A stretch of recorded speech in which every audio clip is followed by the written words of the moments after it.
Halo guys, di video kali ini Mimin akan melanjutkan spoiler Radga Immortal episode 93, di mana di episode yang akan datang ini, perang akbar kedua antara klan abadi terbengkalai dan negara Zuzaku pecah.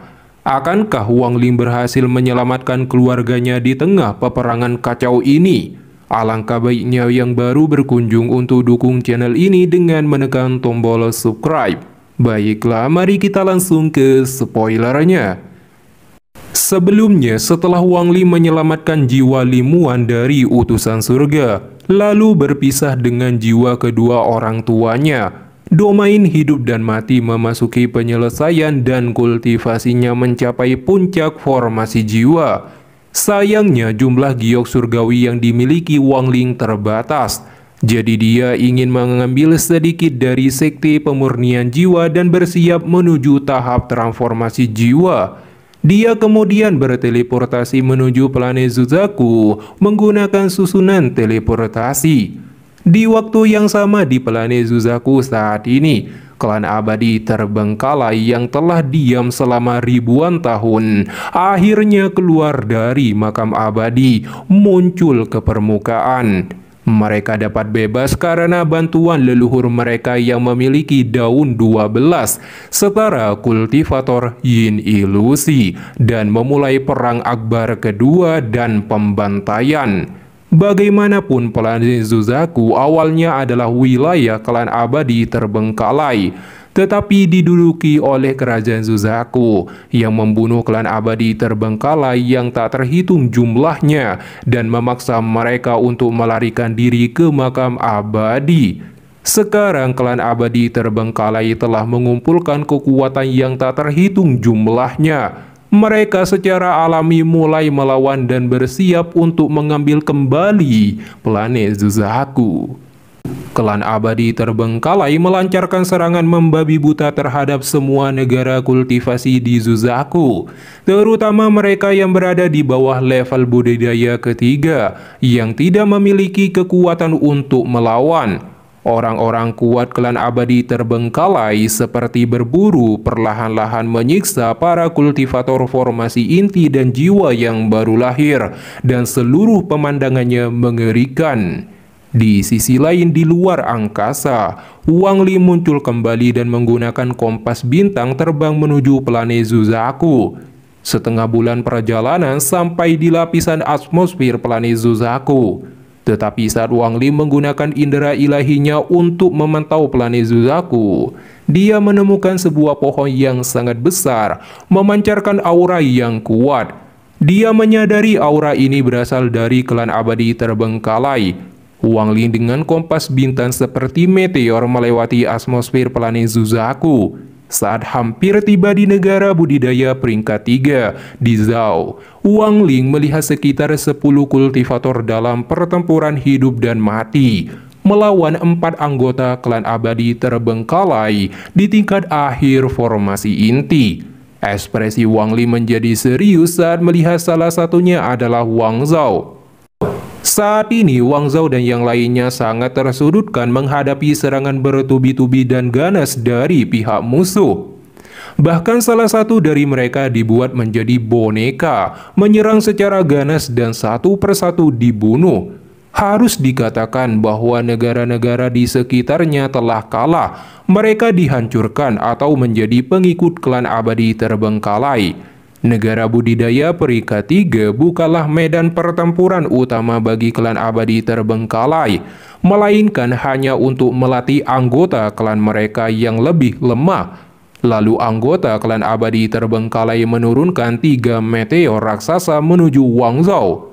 Di saat kritis, sebuah kekuatan menghancurkan ketiga meteor tersebut. Wang Ling tiba-tiba muncul, membuat keempat anggota klan abadi terbengkalai terkejut dan ketakutan saat tekanan menyebar. Salah satu dari mereka langsung gemetar, berteriak transformasi jiwa. Dia dengan cepat lari ketakutan diikuti 3 lainnya. Wang Ling mengeluarkan nyamuk raksasa yang segera melesat mengejar dan membantai mereka. Wang Ling berbalik ke arah Wang Zhao yang tercengang dan tersenyum. Wang Zhao, apakah kamu mengenalku?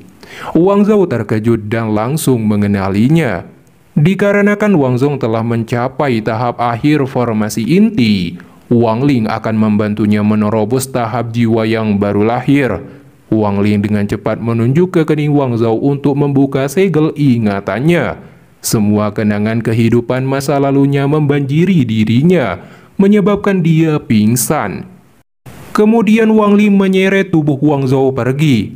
Di puncak gunung, Wang Zhao perlahan-lahan terbangun dengan Wang Ling di depannya dan berterima kasih. Wang Ling bertanya apa yang terjadi di planet Zuzaku dalam beberapa tahun terakhir, bagaimana klan abadi terbengkalai muncul di sini. Wang Zhao terkejut. Wang Ling tidak tahu. Itu karena dia selama 7 tahun terakhir tidak di planet Zuzaku.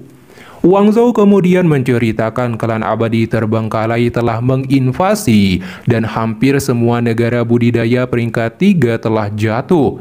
Negara budidaya peringkat 4 juga tidak aman. Gunung Zuzaku melawan dengan kekuatan penuh, tetapi mereka masih didorong kembali. Sekte mayat membantu klan abadi terbengkalai dengan kekuatan penuh, dan 5 negara budidaya peringkat 4 telah mengkhianati Zuzaku. Setengah planet Zuzaku telah dikuasai oleh klan abadi terbengkalai. Wang Ling merenung memikirkan bagaimana keadaan sekte pemurnian jiwa saat ini. Wang Zhao meminta Wang Ling untuk menyelamatkan keturunan keluarga Wang yang tinggal di negara Zhao. Dalam beberapa tahun terakhir ini, Wang Zhao diam-diam telah merawat mereka. Dia khawatir klan abadi terbengkalai mencari manusia dengan akar roh spiritual. Kemudian Wang Ling membantu Wang Zhao menerobos tahap jiwa yang baru lahir. Di tempat lain, kereta karavan kuda dengan cepat berlari menuju ke rumah leluhur klan Wang, berharap mereka bertemu Wang Ling. Ada 4 orang di sini. Pertama, seorang pria tua pemberani duduk di depan kereta, menyetir karavan. Kedua, seorang wanita cantik dan anak laki-lakinya bernama Yu'er. Ketiga, seorang pria yang merupakan suaminya, kita sebut saja Yu Zong. Dalam perjalanan ini, Yu Zong menceritakan bagaimana Wang Ling membantai keluarga Teng dan pencapaiannya di Zhao. Beberapa saat kemudian, mereka sampai di rumah leluhur keluarga Wang, dengan cepat berlari ke dalam sana. Tetapi 2 anggota klan abadi terbengkalai yang mengejar mereka datang untuk mengambil Yu'er karena memiliki akar roh spiritual. Yu Zong bertanya kenapa mereka mempersulit manusia biasa sepertinya. Namun perkataannya tidak ditanggapi. Salah satu anggota klan abadi terbengkalai mengulurkan tangan raksasa ke arah Yu'er. Di saat itu juga, Pak Tua klan Wang datang dan berusaha sekuat tenaga memblokirnya. Tetapi perbedaan kekuatan terlalu besar. Dia batuk darah dan dibuang ke samping. Memanfaatkan kesempatan ini, Yu Zong langsung membawa istri dan anaknya memasuki rumah leluhur. Yu Zong dengan cepat menekan serangkaian tablet, menyebabkan formasi rahasia terbuka. Dia segera menggigit jarinya dan menggunakan darahnya untuk menggambar simbol di formasi rahasia. Tepat pada saat ini, dengan keras dinding rumah leluhur berubah menjadi debu ketika salah satu anggota klan abadi terbengkalai masuk.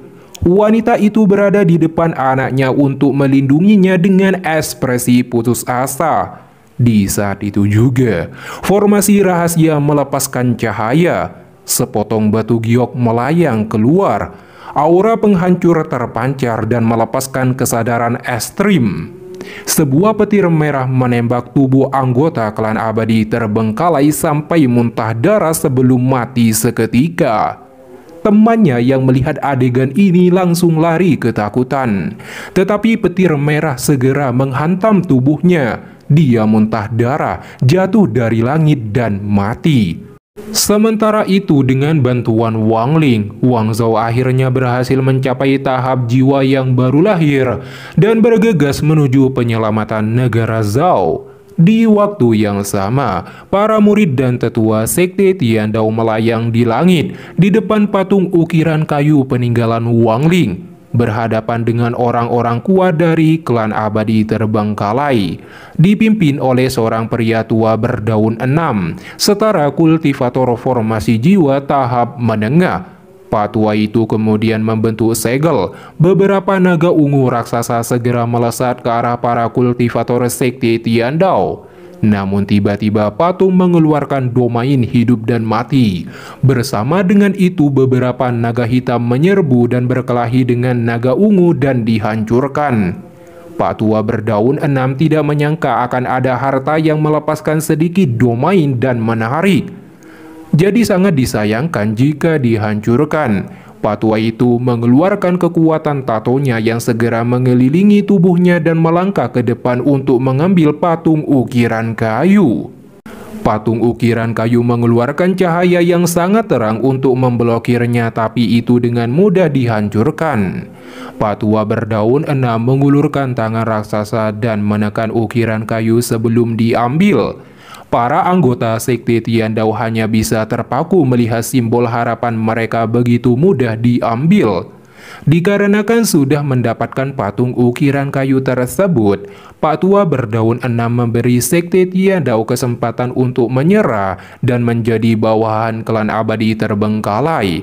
Namun tiba-tiba sebuah suara terdengar, "Ukiran kayuku bukanlah sesuatu yang dapat kamu ambil." Segera retakan ruang muncul. Wang Ling dan Wang Zhou melangkah keluar. Para kultivator mengungkapkan ekspresi gembira melihat kembalinya Wang Ling. Pak tua berdaun 6 ketakutan melihat aura kekuatan Wang Ling dan meminta ukiran kayunya dikembalikan. Pak tua berdaun 6 juga bisa merasakan kekuatan misterius pada Wang Ling, tanda dari seorang kultivator transformasi jiwa. Pak tua berdaun 6 melemparkan ukiran kayu ke arah Wang Ling. Saat Wang Ling mengangkat tangannya untuk menangkap ukiran kayu, Pak tua itu berteriak, tato meledak. Dalam sekejap mata, sejumlah besar tato meledak dari ukiran kayu. Gelombang energi penghancur menyebar, tetapi Wang Ling dengan mudah meredam ledakan besar itu dengan batasan kuno dan dikompresi menjadi bola kecil. Pak tua berdaun 6 dengan cepat melarikan diri dengan ekspresi terkejut setelah melihat adegan ini. Saat dia akan pergi, langit tiba-tiba menjadi gelap. Suara keras dan merobek bisa terdengar dan keretakan ruang besar muncul untuk memblokir pelariannya. Ekspresi Pak tua itu suram ketika dia berkata, "Tuan, sesuai kesepakatan, negara Zuzaku menyerahkan semua negara budidaya peringkat 3 bagi kami untuk menunda serangan kami di peringkat 4 negara budidaya. Apakah kamu ingin melanggar perjanjian itu?" "Siapa yang membuat perjanjian denganmu? Apakah Yu Kunzi?" Wang Ling mengerutkan keningnya saat bertanya. Pak tua itu berkata, "Qian Feng sebagai perwakilan Zhou Kunzi menandatangani perjanjian dengan Tuan Muda Klan Abadi Terbengkalai." Wang Ling dengan dingin berkata, "Konyol." Dia melemparkan bola yang berisi kekuatan peledak ke arah Pak tua itu. Pak tua itu menyentuh keningnya, cahaya hijau bersinar dan tanaman raksasa dengan 6 daun muncul bertabrakan dengan bola. Ledakan terjadi dan Pak tua itu memuntahkan darah saat tubuhnya terpukul mundur. Pada akhirnya, Wang Ling menghancurkan tubuh Pak tua berdaun 6 tersebut. Setelah itu, Wang Ling merasakan ada kejanggalan bahwa Zhou Kunzi tidak akan membuat kesepakatan dengan klan abadi terbengkalai. Tetapi dengan demikian, Wang Ling menyelamatkan sekte Tiandao. Dia juga mengusir semua orang kuat dari klan abadi terbengkalai di negara bagian Zhao dan mendirikan formasi yang kuat di sekte Tiandao. Kecuali untuk tahap transformasi jiwa, tidak ada seorang pun di tahap formasi jiwa yang dapat menghancurkannya. Dengan demikian menyelamatkan seluruh negara bagian Zhao.